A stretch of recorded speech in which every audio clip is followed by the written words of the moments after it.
Good day, everybody. My name is Bulelani Kuwane, as some of you might know. I also would like to share my COVID story. Of course, it's a story that ended well. As you can see, I am healthy.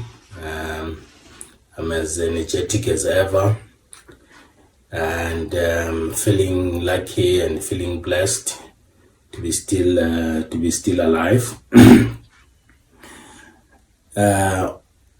Like many other South Africans, I tested positive for COVID on the 6th of July.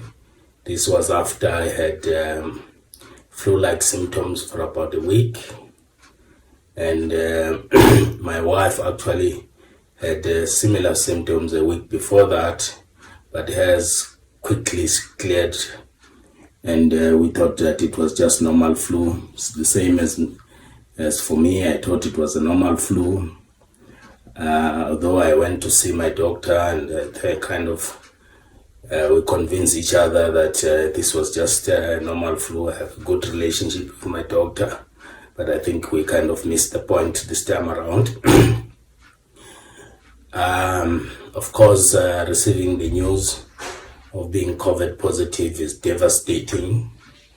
And in fact, that same night, I just couldn't fall asleep. I stared at the ceiling for most of the night. But my symptoms largely were mild flu-like symptoms, running nose, blocked nose, chills, body aches, sore throat initially, although it cleared afterwards, but the others kind of persisted for about 2 weeks. And there wasn't really any major difficulties. And I'm grateful for that. I think that the road to recovery is quite difficult and challenging at times, because you have to try and explore what is working and what is not working. Luckily, I was privileged to have a lot of access to lots of medical advice and medical treatment, and I think it's an important thing to mention. As you know, as Africans, we receive lots of advices about what works and doesn't work. Even myself, at some point, I found myself exploring some of my mom's old remedies. And of course, given the fact that she's here, she still gives a lot of good advice. But these things mustn't replace medical treatment. It's important to still see a doctor and get examined and make sure that you get good advice about what you need to do. Just in terms of my family, my wife also tested positive as expected, and we always knew what the risks were, given where we work and where she works as well. And the kids and my mom tested negative, which I'm grateful for that. And I really want to say to some of Oram colleagues and colleagues from the broader Oram group, is that if you really have tested positive for COVID, please do as much as it's required to recover. Of course, not everybody goes through the same journey, but don't lose hope.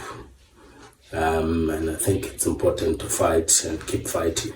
And I'm really grateful to my family, my kids, my wife, for all the support. And my wife largely during this time also had really no symptoms at all by the time she actually tested positive. She's also back at work. I am also back doing some work as well, although I'm working from home.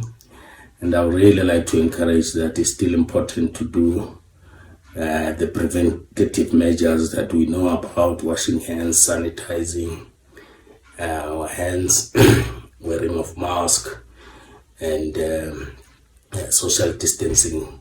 Those things are still important, and we should keep on doing those things. Hopefully, with time, this COVID is going to be over and we're back to our lives.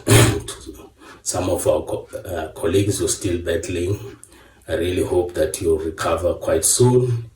And some of the colleagues who have lost their family members and friends, I would like to say my condolences to all of you. I know it's very hard times, and hopefully we'll be over this nightmare quite soon. Thank you very much for listening to what I had to say. And I would like to end this video with a Jerusalem dance challenge, which we kind of put together with my kids. It's not perfect, but it's the way that as Africans sometimes celebrate. And I think there's more to celebrate, the fact that we've gone through this and still alive. Thank you very much.